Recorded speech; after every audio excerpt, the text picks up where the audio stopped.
Chapter 1: The Birth of a Scavenger. November 1940, Brittany, France. Church bells rang through the hollow village, their sound lost in the silence of the dead. It lay in ruins, abandoned by those who had fled the creeping death and the famine it wrought. Adrian, just 17, stood alone at his father's funeral, the cold wind tugging at his sleeves and the silence so complete he could hear the dirt settling on the coffin below. The crops had withered to nothingness earlier that year, leaving behind only dust and despair. His family had succumbed to starvation and the chaos of a riot, leaving Adrian utterly alone. The priest droned on, out of a sense of duty to the dwindling flock he was supposed to watch over, his hands trembling as he clutched the Bible too tightly, as if afraid it might vanish from his grasp. His eyes were red-rimmed and vacant, his voice flat, reciting scripture like a man mouthing a language he no longer believed in. To survive, one must be willing to do the unthinkable, but take heart, for God watches over us all, and in His divine mercy, He shall deliver us from this evil. Adrian barely listened, knowing the priest's words were hollow, offering false hope in a world where faith had become as barren as the fields. As the ceremony ended, Adrian stood for a moment longer by the fresh grave. The emptiness of the village pressed in around him. He turned away from the graveyard, his feet carrying him aimlessly through the deserted streets. The homes, once filled with life, now stood silent and abandoned, windows like dark eyes watching his every step. Desperate for sustenance and guidance, Adrian remembered the alchemist shop his father had once mentioned. The alchemist experimented with protective devices. Adrian made his way there, pushing open the creaking door to reveal a scene of chaos and decay. The alchemist's body lay petrified in the ankle-high creeping death, his face twisted in a grimace that could have been agony or madness. The smile clung to his features like a secret only the dead could keep. Adrian's eyes were drawn to the cluttered lab. Among the scattered papers and broken glass, a peculiar helmet lay waiting. Intricate and fragile, it seemed to promise a sliver of hope, a breath of clean air in a world of poison. Adrian carefully picked up the helmet, turning it over in his hands. He spent an hour or so messing with the straps and valves, finally managing to adjust it to fit snugly over his head. He took a tentative breath and was surprised to find the air inside the helmet clean and breathable. But the gnawing hunger, which had momentarily subsided in his fascination with the helmet, came back with a vengeance. Adrian's stomach growled, a harsh reminder of his dire situation. The village storehouse, once a place of communal hope, was now a guarded fortress of hoarded supplies. Driven by hunger, Adrian slipped through the shadows, sneaking around to the back of the storehouse to find a place to climb. Stacking some boxes against the storehouse wall, Adrian began his climb. He reached the top and dropped inside, landing silently. As he moved through the darkened interior, a guard grabbed him from behind. Adrian fought back frantically, managing to grab the guard's dagger. In a desperate and wild moment, he plunged it into the guard, killing him. He filled a sack with what little food and supplies he could find. The act marked his transformation. The heat of the guard's blood still clung to his hands, the memory of the dagger sinking into flesh, echoing in his bones.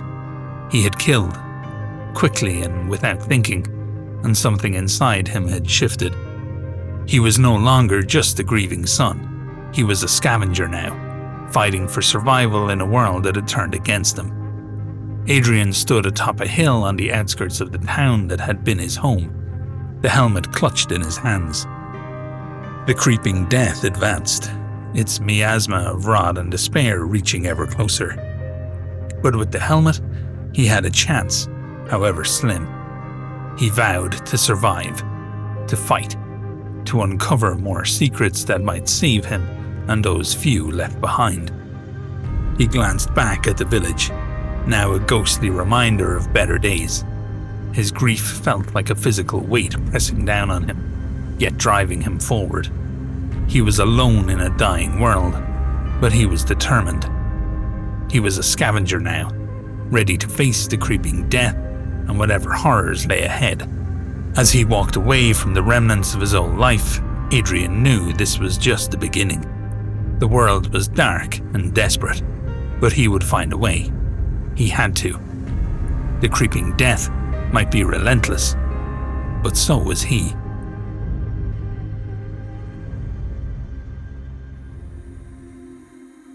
Chapter 2. The Farmhouse. The mournful toll of church bells, once the soundtrack of loss, had long since faded into memory.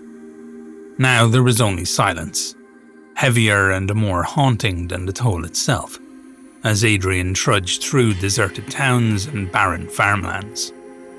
The world was a ghostly landscape, stripped of life by the relentless creeping death. He moved with caution, avoiding any sign of human activity, his eyes darting to and fro for any hint of danger. The only sound were the dead wind and his own footsteps echoing in the eerie silence. One afternoon, while navigating a deer path between Dinant and Rennes, the crunch of footsteps ahead sent a jolt of fear through him. He quickly slid off the path, pressing himself into the sickly vegetation. The creeping death burned his exposed hands, a painful reminder of its ever-present threat. He lay still, every second stretching into an eternity. 3 men in tattered clothing and makeshift armor crept past him, their breathing apparatus, with leather tubes leading to shoulder-mounted bladders, wheezing audibly. Adrian knew instinctively that he must avoid these men and the place they came from. Silently, he resolved to head west, away from the path, toward Rennes, a city his mother had often described as beautiful and bountiful. 2 days later, weakened and weary, Adrian's eyes caught sight of a tall, cylindrical structure on the horizon. It was a grain silo, a beacon of hope amidst the desolation. His heart quickened at the prospect of food. The last of his rations would barely see him through the day, and his gaunt frame cried out for sustenance. As he approached the large abandoned farm surrounding the silo, he found the farmhouse and stables silent, the doors hanging limply on their hinges. Cautiously, Adrian slipped inside the farmhouse, where past violence seemed to linger in the air. On the landing at the top of the stairs, the remains of the family who had once lived there lay scattered, bones telling a tale of a brutal end. Among them was a boy his size, his clothes still relatively intact compared to Adrian's own rags. Dragging the boy's skeleton into a side room, Adrian began the grim task of changing his clothes. He worked mechanically, as if watching someone else move his limbs. The sickening sound of fabric peeling away from bone echoed in the room. But his mind was somewhere else, numb, floating, trying not to acknowledge the reality of what he was doing. The sound of fabric peeling away from bones was sickening, but necessity overrode his disgust. To fight off the awfulness of the task, Adrian's thoughts wandered back to the days before the creeping death. He remembered his mother's stories, how Rennes markets smelled of sweet bread and wild mint, how the fields turned gold in the late summer sun. Her voice had always softened when she spoke of it, as if the memory itself was sacred. He recalled the warmth of his family home, the laughter that once echoed in its halls, now replaced by the eerie silence of abandonment. The stark contrast between those two memories and his current reality was almost too much to bear. As he tugged at the boots, a shout from outside made his heart leap. He darted to the corner, peering cautiously out the window. 2 men trudged through the dead cornfield towards the silo. Adrian's pulse quickened as he watched them struggle with the silo door. which was securely battened down. They cursed their failure and turned to search through the other farm buildings and stables, their frustration evident in their movements. The men methodically combed through the outbuildings, the tension mounting within Adrian as he watched them grow nearer to the farmhouse. He put on the boy's clothes as quietly as he could, every rustle of fabric sounding like a thunderclap in the oppressive silence. He clung to the fragile hope that morning might bring some chance of escape or survival in this hellish world. He could hear them setting up camp in the second-story landing in one of the stables, their words laced with the same desperation he felt. "We'll break in tomorrow," one of them said. "There's got to be something left in there." Adrian's heart sank, a hollow thud in his chest. His stomach clenched, and a tremor passed through his fingers. He knew they wouldn't leave until they had scoured every inch of the place. He had to think of something. As the minutes dragged on, the cold seeped into his bones. He knew he had to hide or be ready to kill again. The terror of being discovered gnawed at him. He retreated further into the shadows of the upstairs farmhouse, knowing he couldn't afford to be found. Clenching the dagger he had used to kill the city guard, he noticed how natural it now felt in his hand. Less foreign, more like a part of him. The weight hadn't changed, but he had. He steeled himself for the night ahead. It was going to be a long night in hell.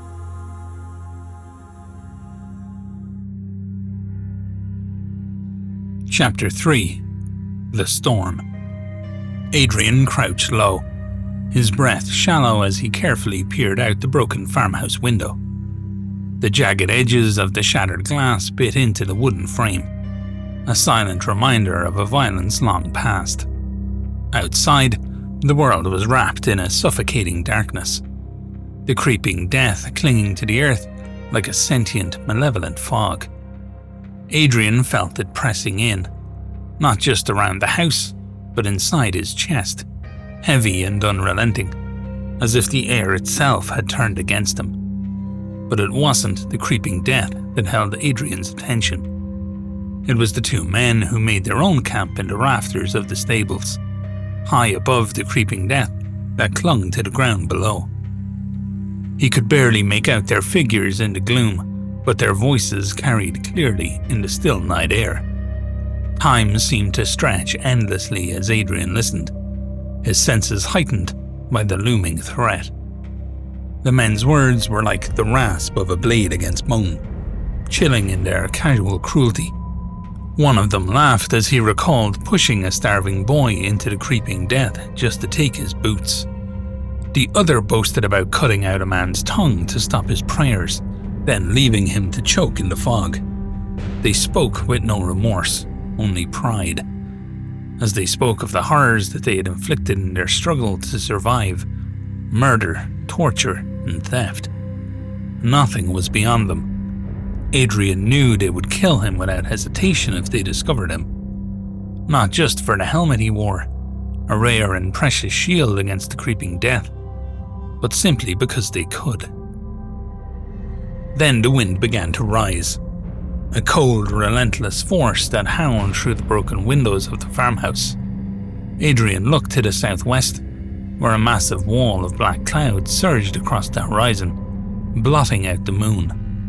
The storm was a living thing, a monstrous force that swallowed the sky and filled the air with the acrid scent of ozone and damp earth. Its chill seeping into Adrian's bones like the breath of the dead, and brought with it torrents of icy rain. It hammered against the farmhouse, turning the night into a cacophony of noise, rattling shutters, drumming water, and the distant roll of thunder. Adrian watched as the men below scrambled to pack up their camp, their movements frantic. The storm was closing in, and they were desperate to find shelter. The farmhouse, with its intact roof, was the only place that offered safety from the deluge. Adrian's heart raced as he realized they were coming for him, drawn to the same meager protection that had lured him here. He had no time to formulate a plan. The front door creaked ominously as it opened, then slammed shut. Silence fell, broken only by the steady drip of water from the men's soaked clothing onto the wooden floor. Adrian could imagine them standing in the darkness, their eyes adjusting to the dim, flickering light of the occasional lightning strike that illuminated the interior of the house in harsh white flashes. He heard them drop their gear at the foot of the stairs, their conversation reduced to curt, clipped exchanges. They spoke of hunger and of their intention to break into the silo in search of food. One of them was sick. His voice was weak, trembling with cold and exhaustion as he lay shivering on the floor. The storm raged on, the farmhouse shaking under the force of the wind. The shutters banged relentlessly, a maddening rhythm that grated on Adrian's nerves. He looked out the window again, hoping for an escape, but the storm made any attempt to flee impossible. As lightning illuminated the landscape, Adrian saw the wind pushing the creeping death around in erratic, ghostly patterns. For the first time in months, he caught a glimpse of the actual ground beneath the shifting shroud. A sudden noise made him freeze. Footsteps in the hallway. One of the men was exploring the house. Adrian crept along the wall, his heart pounding as the footsteps stopped just outside the room where he hid. The man hesitated for a moment, then turned the handle of the door. "I found a bed, and it's dry," the man called out, his voice carrying over the storm's roar. The sick man groaned as he hauled himself to his feet, his steps slow and laboured as he climbed the stairs. Adrian knew he had to act. If he hesitated, he would die. The storm had driven them all to the edge of madness, but it was fear that would drive him to survive.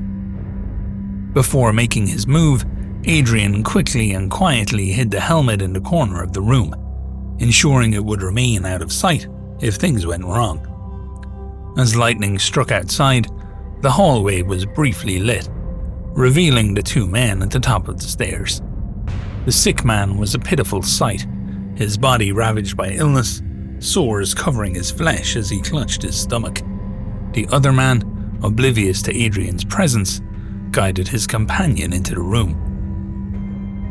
Adrian hesitated for a fraction of a second, fear tightening in his chest, but it was swallowed by instinct. He moved with sudden, brutal resolve. He unsheathed his dagger and lunged, his blade finding purchase in the man's back again and again. The man screamed, an animal roar, and twisted, lashing out with surprising strength. His fists connected with Adrian, sending him sprawling off the landing. Adrian's fall was broken by the kitchen table below, but the impact knocked the breath from his lungs and left his wrist throbbing with pain. His ribs felt like they were on fire, each breath a fresh wave of agony. Above him, the wounded man staggered down the stairs, blood pouring from his wounds as he fumbled through the pile of wet gear. Adrian, his body screaming in protest, slid off the table and forced himself to his feet. With a desperate cry, he threw himself at the man once more, driving the dagger into his ribcage with all the force he could muster. The man roared in pain and struck out again, knocking Adrian to the floor. The dagger slipped from Adrian's grasp, clattering away into the darkness. The man loomed over him, his breath coming in ragged gasps as he prepared to finish Adrian off. The next few moments were a blur of pain as the man tore at Adrian with dirty hands, his fists pounding into Adrian's ribs and head until the world faded to black. When Adrian awoke, his chest felt like it was being crushed by a boulder. His entire body ached, and every breath was a struggle.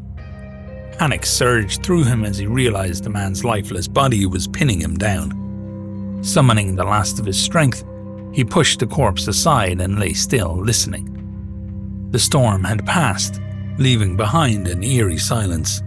The wind still whispered through the broken farmhouse, but the rain had ceased. Adrian's thoughts immediately turned to the sick man. Where was he? Moving cautiously, Adrian crept up the stairs, his body trembling with fear and exhaustion. He found a sick man lying motionless next to the bed, his body a grotesque skeletal form. The sores covering his skin were putrid, oozing a foul-smelling liquid. The man was dead.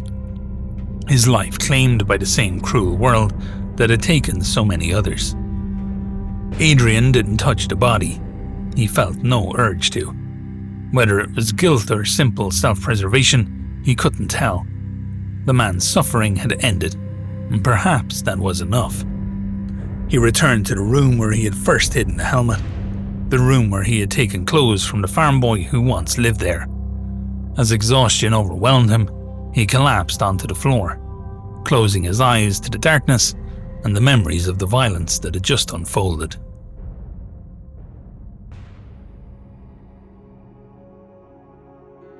Chapter 4: Rennes. The dawn broke with a weak grey light filtering through the shattered windows of the farmhouse.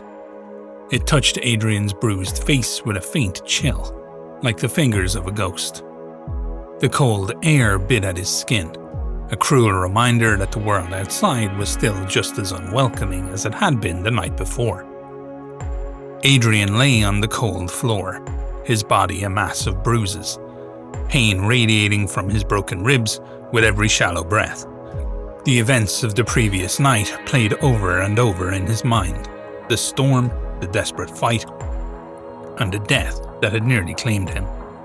But he was still alive, barely, and that was enough to push him forward. He struggled to sit up, each movement sending sharp jolts of pain through his chest. The helmet he had hidden earlier lay in the corner, untouched. He reached for it, gripping the cold metal as if it were a lifeline. He knew he couldn't stay in the farmhouse any longer. The men were dead, but their words echoed in his mind.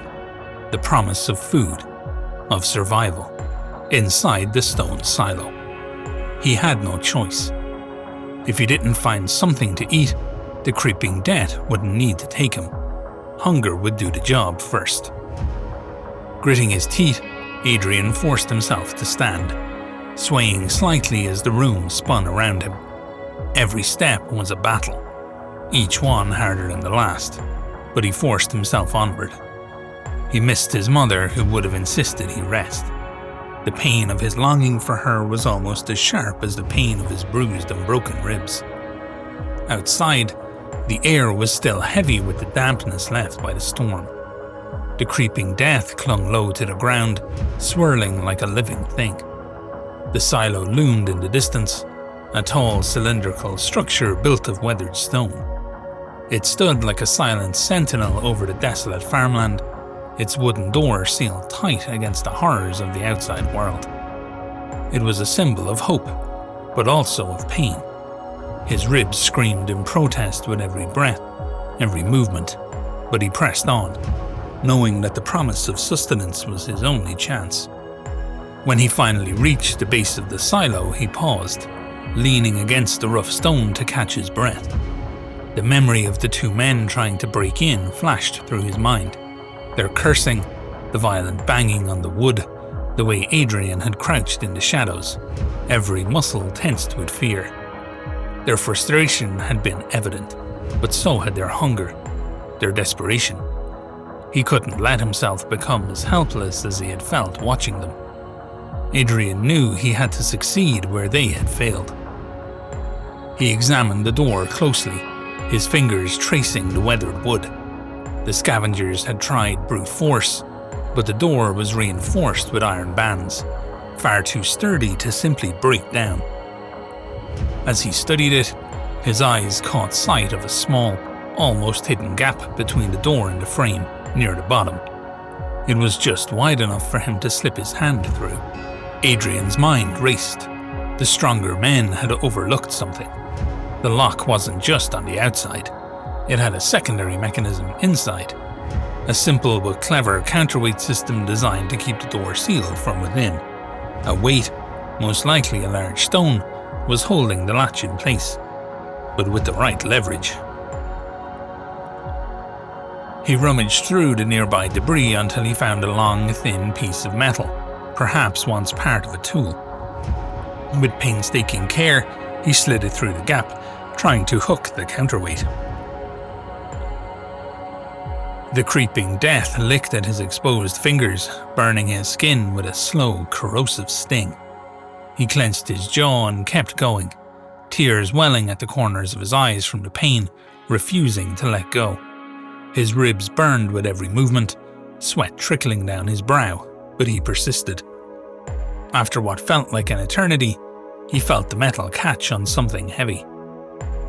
Gritting his teeth, Adrian pulled with all the strength he could muster. For a moment, nothing happened. But then, with a creak and a groan, the weight shifted. The latch inside the door gave way, and the wooden barrier swung open just enough for Adrian to squeeze through. Inside, the silo was cool and dark. The interior was a cavernous space, the walls lined with sacks of grain that had long since gone to seed. But there, in the corner, he spotted something.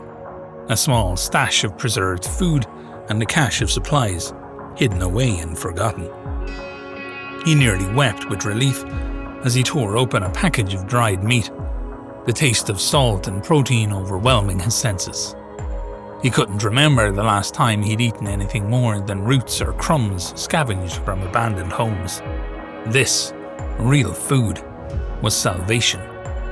Each bite reminded him of meals with his family, of warmth, of safety.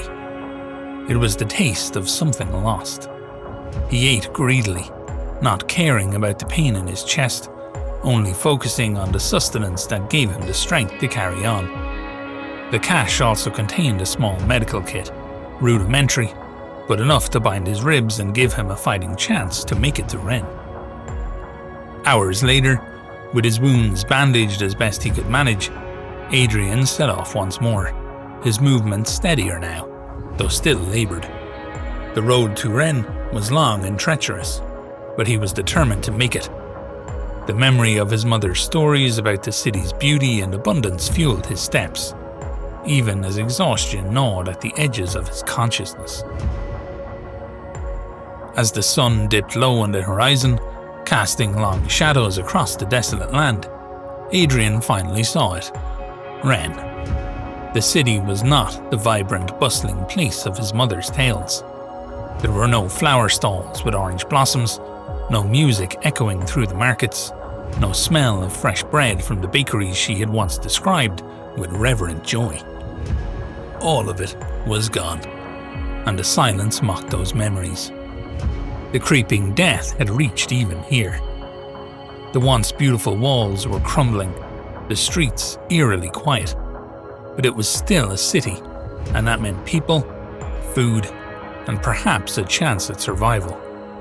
However, as he approached the city gates, a group of ragged but uniformed guards emerged from the shadows, blocking his path. Their armour bore a faded crest, a skull surrounded by flame, stitched crudely into what remained of their tabards. Their eyes were wild with hunger and madness, but there was something organised about them, something official. They looked like city guards, but twisted, like an echo of order made cruel. Adrian's hand instinctively went to his dagger, but he was too weak to defend himself.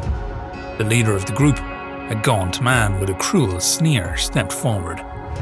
"Charon's chosen," he said, puffing out his chest with pride. "We serve the bishop's justice." His gaze fell on Adrian's helmet, and a predatory grin split his face. "And looks like we've found ourselves a little lamb to slaughter." Before Adrian could react, the guards rushed him, overpowering him with ease. They bound his hands and dragged him through the desolate streets of Rennes, their taunts and laughter echoing in his ears. Adrian struggled, but the pain in his ribs was too much. He was barely conscious when they threw him into a makeshift prison inside what had once been a grand city building. They took him up several stories to a holding cell far above the creeping death that swirled on the streets below. The cell was cold and dark, the only light coming from a small barred window high above. Adrian lay on the floor, shivering from the pain and the dampness that seeped through the stone walls. Hours passed, or maybe days. He couldn't tell in the suffocating darkness. His strength was fading, the pain in his chest unbearable. Just when he thought he couldn't hold out any longer, he heard the sound of footsteps approaching. The door creaked open, and a figure stepped inside. Adrian squinted in the dim light, his heart skipping a beat as he recognized the man. Father Gregor. Adrian's voice was barely a whisper, his disbelief palpable. The priest, now clad in battered armor and wielding a heavy mace, nodded, his eyes filled with a mix of relief and sorrow. "It's me, Adrian. I've been searching for you." Adrian felt a surge of emotion, relief, gratitude, and a renewed sense of hope. "I thought you were dead. After everything. Why are you here?" Father Gregor helped Adrian to his feet, his grip firm but gentle. "After your father's funeral, my flock, they were gone, lost to the creeping death or their own despair. I had no one left to tend to, and I couldn't shake the feeling that I had to find you. I've been in this city for a week, searching, but I had nearly given up hope." He paused, his voice softening. "But I'm glad I found you." Adrian, despite the pain and exhaustion, managed a small smile. "I'm glad you found me too." Father Gregor nodded, his resolve strengthening. "We don't have much time. The bishop's men will be back, and we need to get out of here. Can you walk?" Adrian winced but nodded. "I'll manage." With Father Gregor's help, they navigated the dark, crumbling hallways of the building, making their way down the stairs. The priest moved with a quiet confidence, his presence a steadying force beside Adrian's wavering resolve. But as they reached the ground floor, a sudden commotion erupted from the entrance. "There's no time," Father Gregor hissed, pushing Adrian towards the door. "We have to—" The main door burst open, and the guards poured in, their weapons drawn, blocking their escape. Father Gregor stepped in front of Adrian, raising his mace with grim determination. "Stay behind me," he ordered, his voice as hard as steel. "I'll hold them off. You must find a way out." Adrian's heart pounded in his chest, fear and desperation surging through him as the guards closed in. Father Gregor launched himself into the fray, his mace swinging with deadly precision, but there were too many of them. Adrian scanned the room, searching for an escape, but the side door was their only option. With no other choice, he turned and fled, his heart heavy with guilt for leaving Father Gregor behind. The sounds of battle echoed behind him as he stumbled through the narrow passageway, each step a torturous ordeal. He reached the door, gasping for breath, and pushed it open, only to find himself in a small enclosed courtyard. But just as he thought he was free, a sharp pain shot through his leg. He looked down in horror to see an arrow protruding from his thigh. The world began to spin as the pain overwhelmed him, and he collapsed against the cold stone wall, his vision fading to black. The last thing he saw was the dark sky above, clouds swirling ominously, like the flour his mother used to scatter into the air before baking bread, only now dark and poisoned. The shouts grew louder, and he remembered her voice, soft and steady, saying, "No matter what, you keep moving forward." But he couldn't move anymore. He was out of time, out of strength, and out of hope.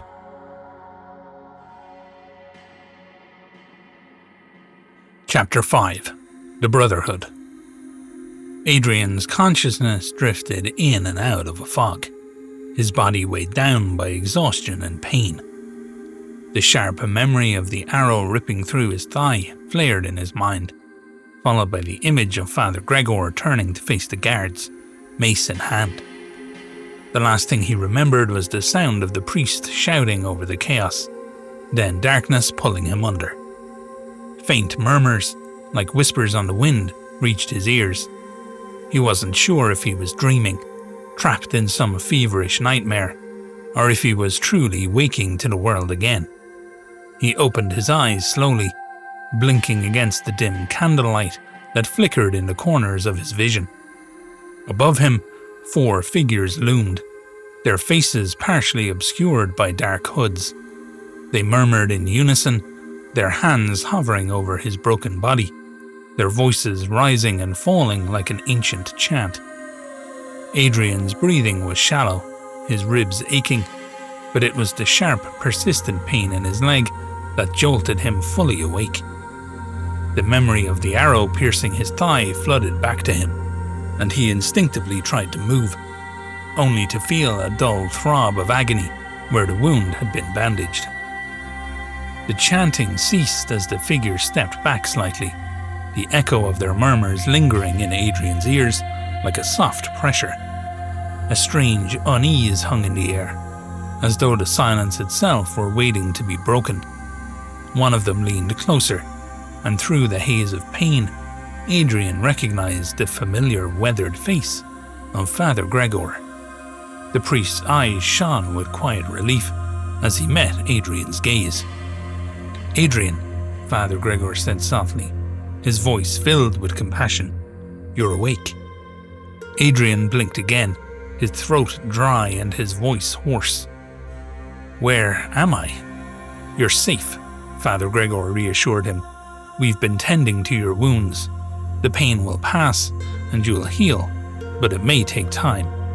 You were hurt badly, especially your leg."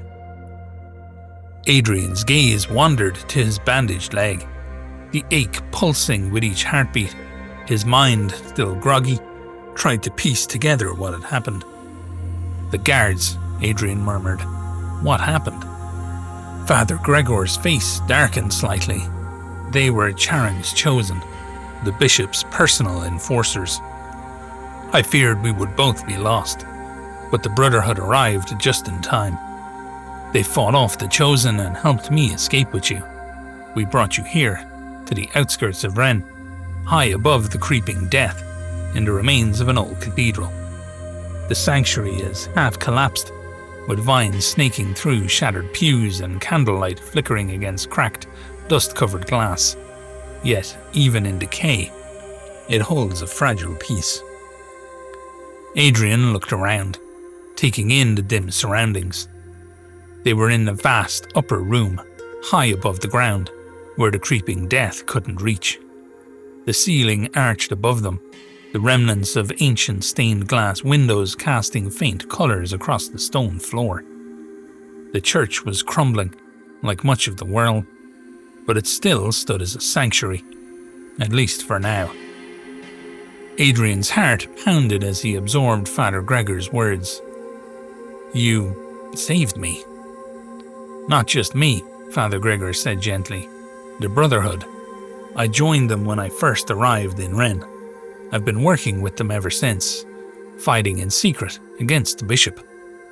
One of the other priests stepped forward, his face obscured by his hood. His voice was low and serious.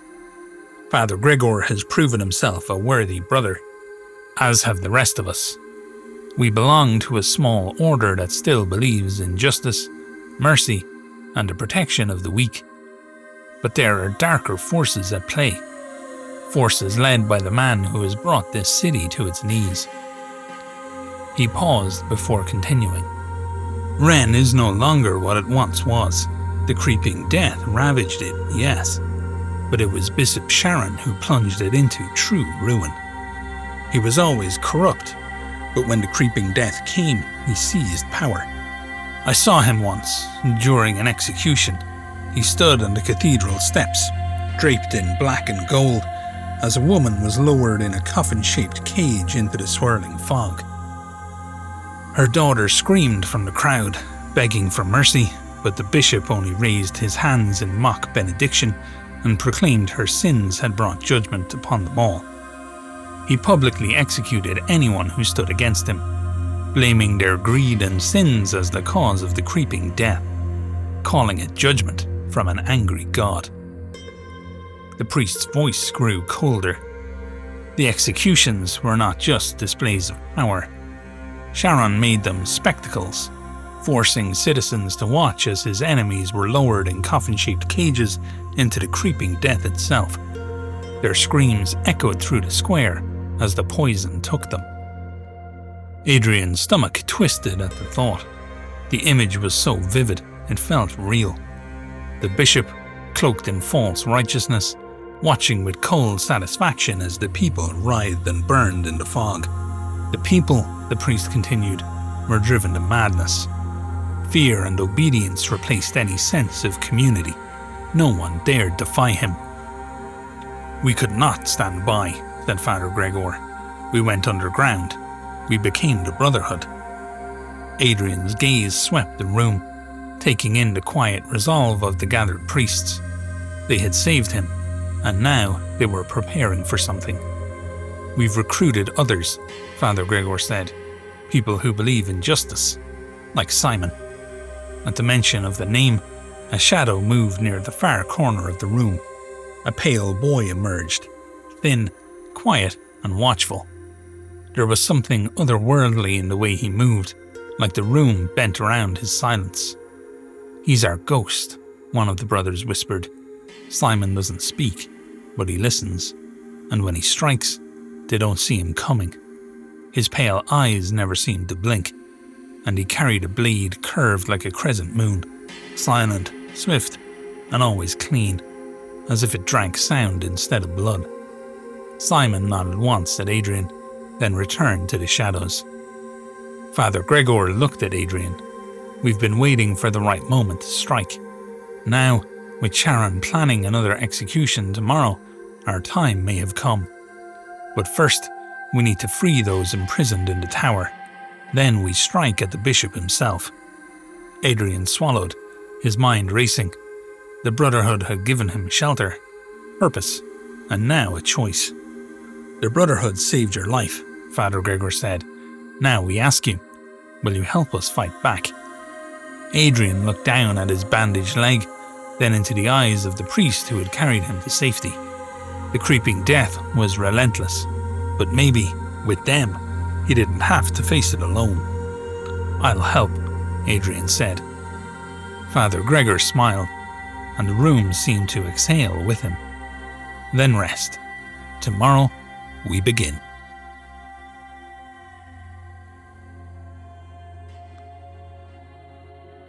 Chapter 6. The Ambush. Adrian awoke to the soft touch of a priest's hand on his shoulder. His body still ached, his ribs and leg throbbed, but something had changed. He felt stronger, more alive than he had in days. The healing touch of the Brotherhood had done something miraculous, but as his body grew stronger, his mind was clouded with doubt. Adrian had once been a boy of deep faith. He had prayed, believed in God's mercy, and trusted in the goodness of the world. But that faith had withered and died along with his family, lost to famine and the creeping death. How could a God exist in such a brutal world? And yet, here he was, surrounded by priests who healed with their hands, good men who had shown him a kindness he thought long dead. A thought crept into his mind, a thought he hadn't allowed himself to consider in years. Was the creeping death a punishment, like a second flood? If so, could it be lifted if enough good men still walked the earth? The possibility stirred something within him, a flicker of hope that refused to be extinguished. He dressed in his now clean clothes and followed the priest down the narrow corridors of the cathedral, through shadowed stairways and hidden alcoves. They came to a small, unmarked door, tucked away from the rest of the cathedral. The priest knocked twice, and the door creaked open. Adrian stepped inside and was taken aback by what he saw. A group of men, priests, commoners, and warriors in chainmail, were gathered around a large table, lit by flickering candles. In any other place, this many people together would mean a fight, a scramble for survival. But here, in this hidden room, there was peace, a feeling of brotherhood, of unity, overwhelmed Adrian. And for the first time in a long time, he felt at home. Tears welled up in his eyes as the sense of belonging filled his chest. He had been alone for so long, living in fear of others, never able to trust. But here, surrounded by the Brotherhood, he felt safe. As he entered, all eyes turned toward him. A priest whose robes were worn and whose face carried the weight of leadership stepped forward. His name was Father Josiah, and he commanded the respect of everyone in the room. "This is Adrian," Father Josiah said. "He is to be trusted, and he will join us in our task today." The room was thick with anticipation. Adrian could tell that the plans were already in motion, that they were giving out final assignments. He glanced to his side and saw Father Gregor and Simon, the mute boy who moved like a ghost. Simon gave him a small nod, and Adrian returned it. Father Josiah began to speak again, this time outlining the plan. Bishop Sharon has grown bold. He travels from his cathedral to the public square today to oversee another execution. This will be his last. He pointed to a map spread across the table. We will strike as his entourage moves through Rue de la Grace, a narrow, winding street with high walls and little cover for the enemy. The buildings give our archers an unobstructed line of fire from the rooftops, and the tight space means their cavalry can't maneuver. It's our best shot for an ambush, and timing will be everything. He ran a finger along the map's path. "Father Gregor, you will be the ground team near the bottleneck with Adrian and Simon. Once the first volley lands, our fighters will surge from both ends, cutting off their retreat. We hit fast, we hit hard, and we leave no one alive." Father Gregor added, "Adrian, you'll be with Simon and me. Our job is to cut down the bishop's lieutenants if they break away from the main group. Stay close and follow Simon's lead." One of the priests handed Adrian a sword, its blade well maintained despite the wear of the world. It had been part of the Brotherhood's arsenal, and now it was his. The weight of it in his hands felt foreign but comforting, a symbol of trust and duty. He had to prove he was worthy of it. The city of Rennes lay in a sullen gloom as the sun struggled to break through the dark clouds overhead. Adrian crouched in the shadow of a crumbling building, his heart pounding in his chest. Beside him, Simon moved with the quiet grace of a predator, his dagger ready in his hand. Father Gregor knelt nearby, his face set in grim determination. The sound of heavy footsteps echoed off the narrow stone walls as the bishop's entourage approached. At the centre of it all was Bishop Sharon, his face smug with self-righteousness. Surrounding him were his heavily armoured guards, their weapons at the ready. Adrian's breath caught in his throat as Father Josiah gave the signal. In an instant, chaos erupted. Arrows whistled down from the rooftops, striking the guards below. For a moment, it seemed like the plan was working. The front lines of Sharon's escort fell into chaos, several guards collapsing in a spray of blood. Horses reared, and soldiers shouted in confusion, clutching at wounded comrades. One of the bishop's lieutenants screamed for a retreat, and the bishop himself was forced to duck behind a shield. Adrian's heart surged with the thrill of possible victory, until the rear guard shouted a warning, and reinforcements surged in from the adjoining alleys, their armour gleaming and weapons raised. The tide turned in an instant. Screams filled the narrow street as the Brotherhood launched their surprise attack. Adrian watched as the guards fumbled, trying to raise their shields against the deadly rain of arrows. And then it was their turn. Father Gregor, Simon and Adrian darted out from the shadows, slipping through the chaos to reach the bishop's lieutenants. Simon was a blur of motion, moving faster than Adrian had ever seen anyone move. He slipped behind one of the guards, his dagger finding its mark before the man even realized what was happening. Another fell before Simon could be seen, the speed of his strikes almost supernatural. Adrian fought beside him, gripping the sword that had been given to him that morning. His heart pounded as he swung it at one of the bishop's men. He wasn't as fast or as skilled as Simon, but he fought with desperation. He had to fight to stay alive, for himself, for the Brotherhood. But something was wrong. From somewhere deeper within the city, a low horn sounded, a note of alarm that cut through the chaos like a blade. Adrian's stomach dropped. A moment later, the clatter of iron boots echoed from the side alleys. More guards appeared, far more than the Brotherhood had anticipated. Dozens poured in from hidden side streets and alleyways, their formation tight and disciplined. These were not the rattled frontline escorts, but reinforcements, Charles chosen, grim-faced and relentless, sweeping into the ambush site with ruthless precision. The trap had become a cage. The bishop's forces were better prepared, and the element of surprise quickly faded. The ambush turned into a slaughter. The Brotherhood's warriors were overwhelmed, their numbers too few to withstand the onslaught. Adrian saw Brother Eli, a kind-eyed former mason who had shared his rations with him just the day before, struck down by a halberd to the chest. Another priest, Father Raoul, was dragged from behind a fallen cart, screaming a final prayer before a blade silenced them. The archers on the rooftops were picked off one by one. One fell screaming, tumbling through the air before landing with a sickening crack, while the warriors on the ground were surrounded and hacked down in a blur of steel and blood. Adrian's pulse quickened as he realized they were losing. They had failed. "We have to go," Father Gregor shouted, his voice barely audible above the clash of steel and cries of pain. Adrian, Simon and Gregor fought their way through the narrow streets, ducking into alleyways as they fled. At one turn, a pair of Charon's chosen nearly caught them. One of the guards lunged at Adrian, his blade slicing the air inches from his throat. Gregor tackled the man just in time, knocking him into a wall before they all sprinted deeper into the maze of alleyways. Their breath came in gasps, boots slipping on blood-slick cobblestones as the screams of dying men echoed behind them. The bishop's forces swarmed the area, and it became clear there was no chance of turning back. The Brotherhood had been decimated.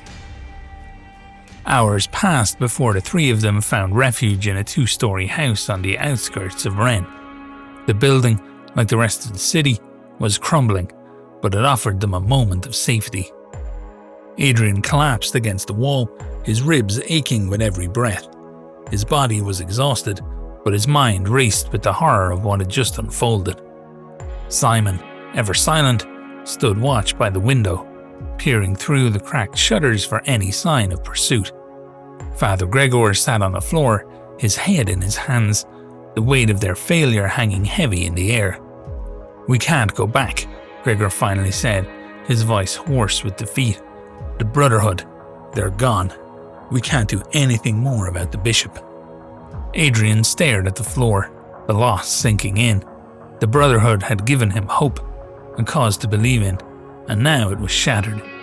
Rennes was no longer a place they could stay. "We have to leave the city," Gregor continued. "There's nothing left for us here."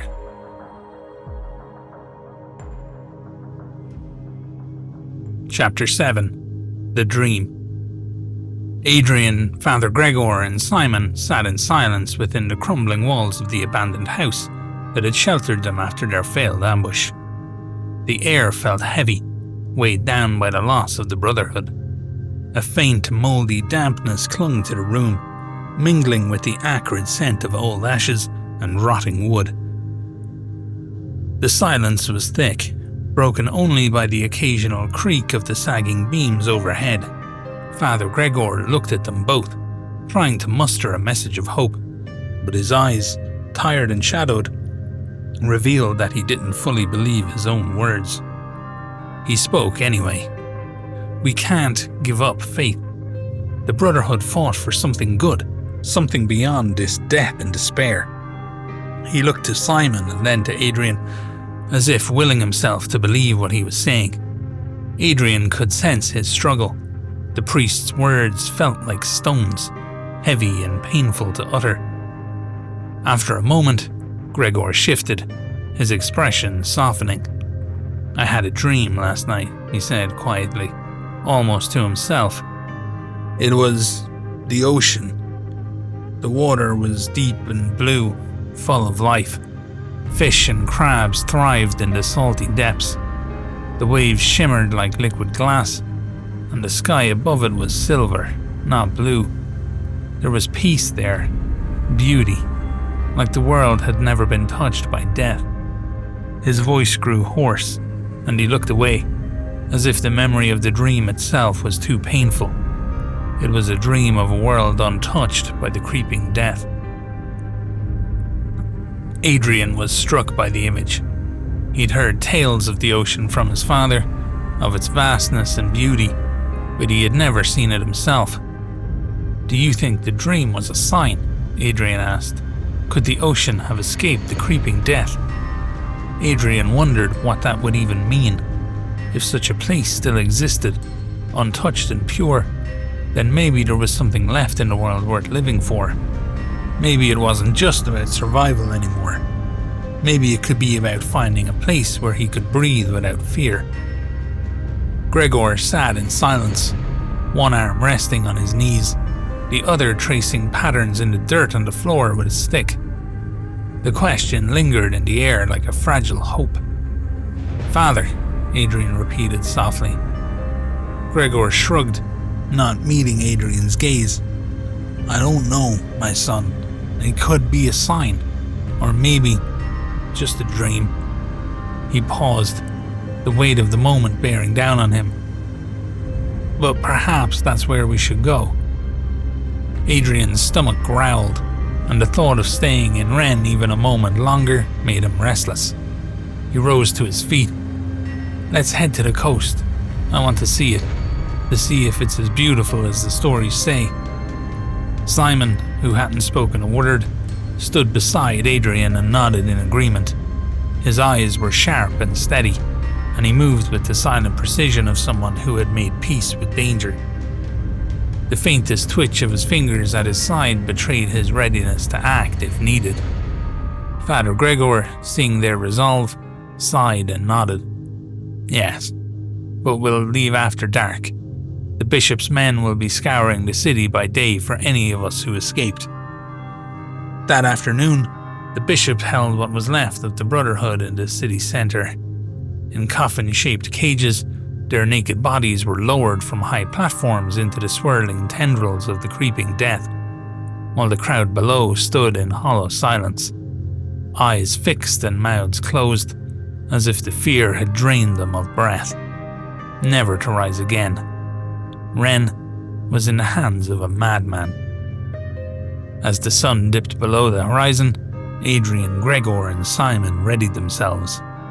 They had a few days' worth of rations, enough to keep them moving, but not enough to last. Before they set out, Father Gregor offered a prayer over them, his voice trembling as he asked for protection on their journey. After sunset, they quietly descended from the second story of the abandoned house, moving through the narrow, winding streets, staying close to the shadows. They walked in silence, the sounds of their breathing apparatus the only noise to fill the otherwise empty night. Once they had cleared the city's edge and left behind any traces of Rennes, they paused to chart their course towards the coast. "Southwest," Father Gregor said, his voice firm. "That will take us to the shore, the closest path there." But before they could start, Simon, silent as ever, stepped forward and pointed south, almost southeast. Adrian and Gregor exchanged glances, taken aback by his assertiveness. Without speaking, Simon continued walking in that direction, his movements deliberate but tense. His shoulders were squared, jaw tight, and though his face gave away nothing, his eyes scanned the horizon with the sharpness of someone who expected trouble. He glanced back to make sure they followed, a flicker of urgency in the motion. "Do you know this path, Simon?" Adrian asked, his curiosity piqued. Simon turned, gave a nod, and continued walking, his posture tense and his gaze fixed forward. He clearly knew the area but wasn't offering much explanation. They followed him, trusting that he had a reason, though unease crept into Adrian's mind. Was there a destination Simon hadn't shared? Hours passed as they moved through barren fields and the remains of farmhouses, their shadows stretching under the thin moonlight. As they neared a copse of gnarled, blackened trees, Simon stopped again, his body tensing. Adrian's breath hitched as he too sensed something nearby. The hairs on the back of his neck prickled. A sudden crack of a branch echoed through the trees, followed by the slow drag of footsteps through dry leaves. Then, emerging from the dense shadows between the trees, was a figure. Draped in tattered, filthy robes, it staggered forward, one arm clutching its side. The man's skin was pale and blotched, his hair matted, and his eyes stared out vacantly, unseeing but somehow aware. A foul odour, sharp and metallic, drifted toward them. Father Gregor took a step back, and Adrian tightened his grip on the hilt of his sword, watching the stranger's erratic movements. The man moved closer, muttering to himself in a hoarse, cracked voice. Betrayed, all betrayed. Worms in the earth, crawling, crawling, he rasped, his voice barely more than a whisper. Nothing left, only death, only the rot, everyone taken, except me. He stopped a few paces away, his wild gaze flitting over them, but not truly seeing them. His lips twisted into a grimace as he muttered, "They told me they'd be safe in the dark, but they lie. Oh, how they lie." Father Gregor cleared his throat, his voice steady but cautious. "Do you need help, my friend?" The man let out a bitter laugh, the sound twisting into a growl. "Help?" he sneered. "There's no help, no escape. They let you think you're safe, but then the darkness finds you." Adrian felt a shiver run down his spine. The man's words made no sense, but there was a madness in his eyes that sent a wave of dread over him. The man lurched towards them, his hands clawing the air. "You're fools. Fools to think you can escape it. It's everywhere, everywhere." His voice rose into a shriek, and then he doubled over, clutching his stomach, his face contorted in agony. Simon took a step back, signaling for them to leave, but the man's gaze snapped up, wild and unhinged. "You can't leave," he rasped, stumbling forward, his eyes wide and rimmed with red, darting in different directions as if watching shadows only he could see. His breath came in short, wheezing gasps, each exhale laced with a wet rattle that made Adrian's skin crawl. "It won't let you go." Father Gregor held out a hand, gently but firmly. "We mean you no harm." The man only laughed, a high, broken sound. Then, in a movement so sudden it was almost a blur, he lunged at Father Gregor, his hands clawing desperately. Adrian reacted instinctively, stepping between them and pushing the crazed man back. The man staggered, but instead of retaliating, he let out a strangled, broken sob. He collapsed to his knees, clutching his head, muttering intelligibly. For a moment, they stood frozen, watching him rock back and forth, his words dissolving into incoherent ramblings. Finally, Simon gestured sharply, urging them to keep moving. They backed away, leaving the man behind, his figure quickly swallowed by the shadows as they retreated into the night. They walked in silence, shaken by the encounter.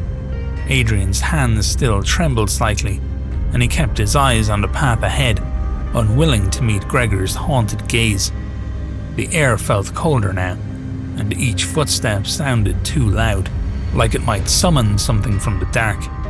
Father Gregor's face was pale, and Adrian could still feel the weight of the man's touch on his arm. After what felt like hours, Simon led them to a low rise, and as they reached the top, Adrian saw it, a vast winding river cutting through the landscape, its waters dark and smooth under the moonlight.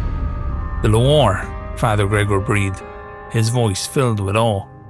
The river looked serene, but the air above it carried a sour, brackish tang, and the surface was eerily still, as if even the current had grown cautious of what it carried. "Simon, you led us here."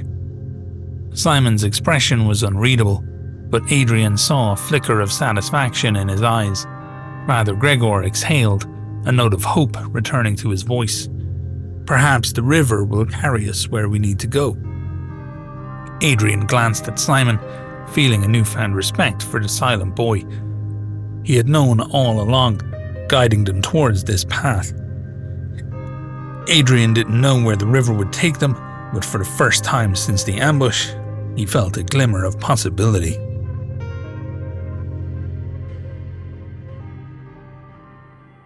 Chapter 8: The River's Edge. The moon hung low over the blackened landscape as Adrian, Father Gregor, and Simon stood at the edge of the Loire. The water was dark and sluggish, reflecting the pale light in fragmented ripples. It moved as if reluctantly, as though some unseen force beneath the surface resisted the flow. The river stretched endlessly, its far bank shrouded in mist, promising escape, yet concealing whatever dangers lay beyond. Simon knelt, testing the water with his fingers before nodding to Adrian and Gregor. It was drinkable, but musty and tainted with a faint, unpleasant taste. It had been contaminated, but it was all they had. Adrian lowered himself to the bank, filling his flask, his hands still trembling from their encounter with the madman in the woods. Father Gregor exhaled slowly. The river may be our only path forward. The bishop's men will be searching the roads. We stay here too long, and we'll be found. Adrian nodded, but remained silent, his thoughts swirling. His ribs still ached, his leg throbbed, but his mind was clearer than it had been in days. The Loire, stretching beyond sight, was the only thing that stood between them and whatever lay ahead. Yet he noticed something in Gregor, an unease, a quiet apprehension. The priest had spoken of the ocean in his dream, yet now he seemed hesitant. He didn't voice his concerns, but Adrian saw it in the way his fingers tapped against his knee, like the soft ticking of a clock, counting down to something inevitable, and the distant look in his eyes betraying thoughts too heavy to share. Something about their path unsettled him. Simon tapped Adrian's shoulder and pointed downstream. A small abandoned boat rested along the shore, half hidden in reeds. Its wood was damp but sturdy, a relic of a time before the creeping death had claimed the land. "We take it," Adrian said, rising. He looked to Gregor, whose weary eyes held a glimmer of agreement. "We follow the river until we find something, or someone." Gregor sighed, but nodded. "We'll need supplies." They scavenged through the surrounding ruins, an old mill, its wheel rotting in the shallows, a collapsed farmhouse, its bones long since picked clean. They found a coil of rope and a large iron hook tied at the end of it, likely used for hauling supplies. For 2 nights they drifted down the river, the boat rocking gently in the slow current. During the day, they hid along the banks, buried in reeds and shadows as they listened for any sign of pursuers. The silence was suffocating, broken only by the lapping of water against the hull and their own ragged breathing. Hunger gnawed at them, sinking its claws deeper with every hour. Adrian's body felt lighter, his limbs frail, his head swimming with dizziness. At one point, he thought he saw a pale hand reach from the river's surface before vanishing beneath a ripple. But when he blinked, it was gone, leaving only the sluggish current and the whisper of his own unsteady breath. At times, he imagined the river whispering, its voice just beneath the threshold of sound, taunting him with the promise of an end to his suffering. Adrian's thoughts turned to the ocean, the vast and endless promise of something beyond the decay. He clung to the idea that salvation lay there, that perhaps the creeping death had not reached the waves. He imagined stepping onto a shore where the air was clean, where fish still swam in deep waters, and where something, anything, could be rebuilt. But the hope grew fainter with each passing night, eclipsed by the ache in his stomach and the cold reality that the world had long since stopped giving second chances. Father Gregor, however, seemed to sink deeper into unease. The closer they drifted to their uncertain destination, the more withdrawn he became. His fingers twitched, his gaze distant, as if he were listening to something none of them could hear. He murmured prayers under his breath, though they carried no comfort, only the brittle weight of desperation. Adrian found himself tuning them out, the words sounding more like a dirge than a source of hope. Once, he might have drawn some strength from them, but now they only deepened the hollow in his chest. Adrian saw the shadows in the priest's eyes, the weight of something unspoken pressing down on him. On the third night, they saw it, a tower rising from the horizon, silhouetted against the misty dawn. It stood tall and solitary, its dark shape looming over the water like a silent sentinel. The closer they drifted, the more ominous it seemed. The river curved around it, as if forced to yield to its presence. What had once been a tall fortification now stood as a stark reminder of the past, its high walls watching over the waterway, a forgotten guardian of a dying world. It was too still, and too empty. The silence pressed against their ears, loud in its absence of life, as if the world itself were holding its breath. The stillness didn't feel natural. It felt intentional, like something was waiting. They did not speak as they neared it. The tower grew larger, standing like a spectre in the river bend, and their imaginations filled in what the silence did not. The mist swirled at its base, curling around unseen things, shifting like living shadows. Adrian's mind conjured the worst, figures watching them from high windows, twisted things lurking beneath the water, waiting. His skin prickled as if touched by a phantom breeze, and he swore he caught a faint, fetid odor rising from the river, like something long dead trying to breathe again. As they reached a point about 100 meters from the tower, Adrian motioned to the shore. They steered their boat to a small bank and pulled it onto land, hiding it among the reeds. They were starving. Days had passed since they had eaten anything substantial, their last true meal being before the Brotherhood's fall. They huddled in a small copse of trees, resting and waiting for nightfall. The hunger gnawed at them, but their caution overrode their desperation. Gregor sat apart from them, staring at the tower with hollow eyes. It stood in stark contrast to the dream he had shared. The tower cold and dead, where the ocean had been vast and alive. Adrian wondered if Gregor saw the same thing, a corruption of hope, a monument not to salvation, but to ruin. He looked tortured, his fingers clenching and unclenching in his lap, his breath uneven. Adrian could feel it, something was wrong. The priest was unraveling, sinking deeper into a fear he would not name. The wind picked up, carrying with it the faintest scent of decay. Adrian clenched his fists, trying to ignore the gnawing dread in his chest. A cold sweat broke out across his neck, and a faint nausea curled in his stomach, rising like a warning from deep within. As the sun dipped behind the hills, Simon shifted beside them. He motioned to the tower and then to himself, his meaning clear. He would go ahead to scout. Adrian nodded, watching as Simon disappeared into the night. Gregor didn't move. His eyes remained fixed on the tower, his breath coming shallow and quick. Adrian swallowed hard. Something was wrong.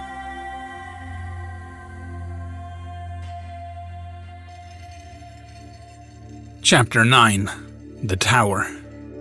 The night air was thick and stagnant, muffling sound like a wet cloth draped over the world. Even the reeds barely rustled, and the river seemed to hush itself, as though everything living had been warned to be silent as Adrian and Father Gregor waited in the shadows of the trees, their bodies pressed low against the damp earth. Simon had gone ahead, his movements silent as ever. The only sound was the gentle lapping of the river against the shore and the occasional rustling of wind through the reeds. Then came the smell. It was faint at first, barely more than a whisper on the air, but it grew stronger with every passing moment. a cloying, sickly sweet stench that made Adrian's empty stomach clench in protest. It wasn't the scent of something fresh, something edible. It was rot and decay. The odour sent a confused jolt through Adrian's starved body, his mouth watering even as bile crept up his throat. For a terrifying second, he wasn't sure if his hunger or revulsion would win. But hunger did strange things to the mind. "Do you smell that?" Adrian whispered, his voice barely audible. Gregor gave a small nod but said nothing. His hands were trembling in his lap, his lips moving in silent prayer. Adrian had seen the priest unsettled before, but now there was something else in his posture, in his eyes. He wasn't just afraid, he was bracing for something inevitable. Simon returned shortly, his expression unreadable in the darkness. He motioned them forward, leading them toward the base of the tower. The structure was tall, its stone walls smooth and unbroken, except for a long, jagged fissure that ran near the top, like a scar carved by something immense. The door was thick, reinforced, and appeared unmovable. Surrounding it lay a pile of bodies, twisted and lifeless, their forms frozen in the last desperate moments of trying to force their way inside. The sight sent a shiver through Adrian's spine. Whatever had been inside, they had died trying to get to it. Simon's eyes moved from the door to the upper walls, calculating. He pulled the rope and hook from his belt and gestured toward the upper levels. He would climb. It was the only way. Adrian and Gregor watched as Simon stepped back, twirling the hook in his hands before hurling it upward. The metal clanked against the stone once, then again, before finally catching on the ledge of a crumbling battlement. He gave it a firm tug, testing its hold, then began his ascent. Hand over hand he climbed. His movements were swift, precise. Simon had always been the best at this, silent, agile and fearless. Adrian held his breath as he watched, the faintest flicker of hope igniting in his chest. Simon was nearly to the top when something moved in the darkness above. Adrian felt it first in his body, a tightening in his chest, a sudden chill up his spine, before his eyes registered the shifting shadow.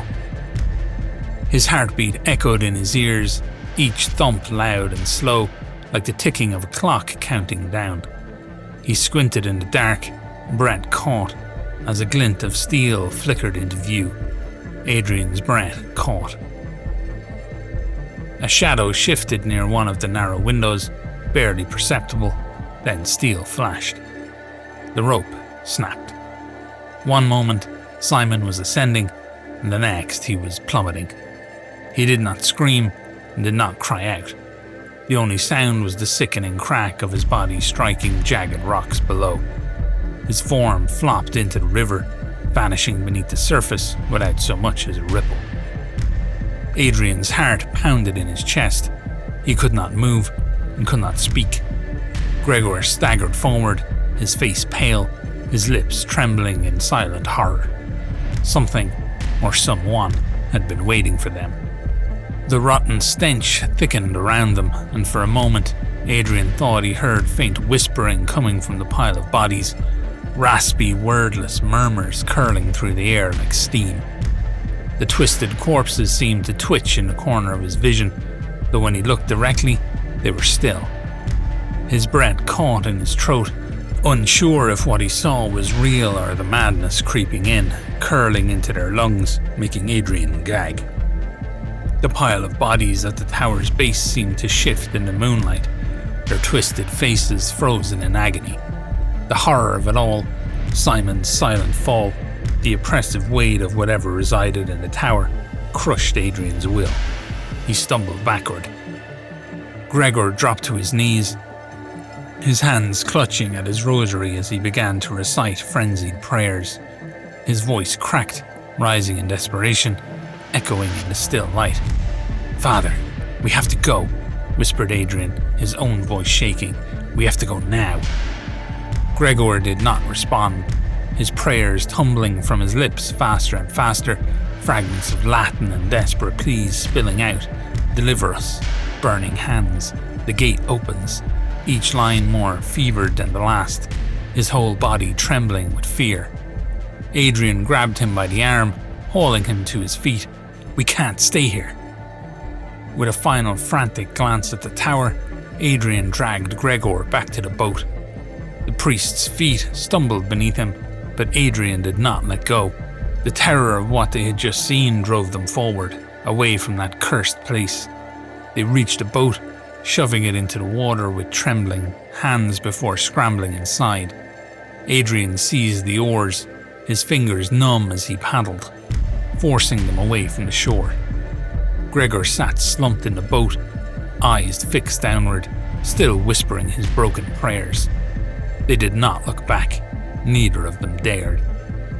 The tower stood silent behind them, like a slumbering titan carved from nightmare, its very shape etched with menace and memory. It loomed not just in the distance, but in the back of their minds, watching, waiting, its massive silhouette looming in the moonlight, a black mark against the sky. Its presence clung to them as they drifted away, haunting the edges of their vision, pressing into their thoughts. They floated in silence toward the ocean, the weight of Simon's death, and whatever horror lurked within that tower, sinking with them into the cold, endless dark. Chapter 10. The End of the World. The boat drifted for days. The river carried them along in sluggish, winding turns, as if reluctant to give up its passengers. The water seemed to thicken as it moved, dragging them onward with a grim, deliberate patience, like a funeral procession that refused to end. Adrian could not remember the last time they had eaten. The days blurred together, each one more hollow than the last. The hunger had stopped gnawing at his stomach. His body had learned that there was nothing left to take. His limbs felt light and weightless, as if his flesh had already begun to wither away. Father Gregor spoke less and less. He sat on the edge of the boat, staring at the water, his fingers absently tracing the beads of his rosary. His prayers had grown quieter, more fragmented, dissolving into the vast emptiness around them. Some nights, Adrian thought he heard him whispering something different, not prayers, but confessions. "I didn't mean it, not really. Forgive me. I couldn't stop. I should have, it's all my fault." The words spilled out in broken fragments, as if Gregor was trying to exorcise something that had been buried far too long, an old sin that the river's silence couldn't cleanse. They floated on. Then, one morning, Adrian awoke to the sensation of the boat scraping against the riverbank. The impact was gentle, barely enough to rattle him from sleep. He blinked groggily, his vision slow to adjust in the dim light. And then he saw. Father Gregor was slumped over in the bow of the boat, his head tilted forward, his hands still clutching his rosary, and he did not move.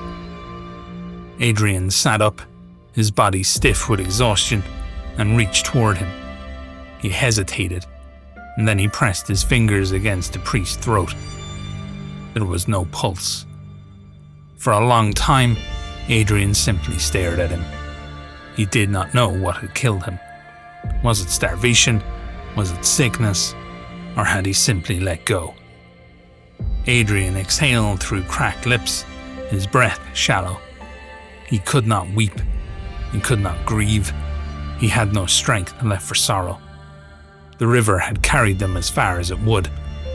Slowly, stiffly, Adrian climbed out of the boat, his feet sinking into the damp sand of the shore. The wind blew, thin and weak, barely enough to stir the tatters of his cloak. And then he looked west. And there it was, the ocean. He had imagined this moment countless times, back when hope had been a thing he still allowed himself to hold. He had pictured the ocean as salvation, a vast, untamed force, free from the creeping death. a place where life might still exist, where the world might still breathe. But as he stood there, his body swaying with exhaustion, he saw the truth. The ocean was dead. No seabirds circled overhead, no foam-flecked fish leaped from the waves. There was no scent of salt, no tang of life carried on the wind. The water stretched endlessly, but it was not free. It was smothered, veiled in the same creeping death that had consumed everything else. The mist clung to the waves, shifting and rolling with the tide, mimicking the ocean's pulse, but offering nothing. Adrian watched, unblinking. He turned to the shore and found a tree at the water's edge. It was old and gnarled, its bark cracked and grey, its roots digging desperately into the lifeless sand. It stood alone, the last survivor of a world that had already surrendered. He climbed into its lowest branches, just above the creeping death, and sat. The waves pulsed in slow, deliberate breaths, rolling in and out with no urgency, no purpose. The creeping death mimicked them, shifting like a ghostly mirage on the surface, swirling where the tide pulled. The sky above was a pale, distant grey. Adrian rested his head against the bark and closed his eyes. A memory surfaced, so vivid, so untouched by time, that for a moment he wasn't sitting in the dead tree at the end of the world. He was 8 years old, and it was autumn. The trees in the village square had burned red and gold, their leaves falling in great showers every time the wind passed through. He was running through them, laughing, kicking up piles of crisp leaves with every step. His mother was nearby, humming a song while she kneaded dough at the outdoor table. His father was beside her, sharpening a blade, the slow rhythmic scrape of metal against stone blending with her tune. Adrian had spent all morning piling the leaves into a great mound taller than himself. When he was finally satisfied, he called out, "Papa, look. Mama, look how high it is." His father grinned and wiped his hands on his tunic. "That's a fine pile, son." His mother, still kneading, smiled without looking up. "Are you going to jump in?" Adrian puffed out his chest, shaking his head. "No, it's not for me." His father raised an eyebrow. "Oh? Then who's it for?" Adrian's grin was wide and mischievous. Without warning, he leaped forward and grabbed his father's wrist with both hands, tugging as hard as he could. "For you!" His father let out an exaggerated yelp, stumbling forward.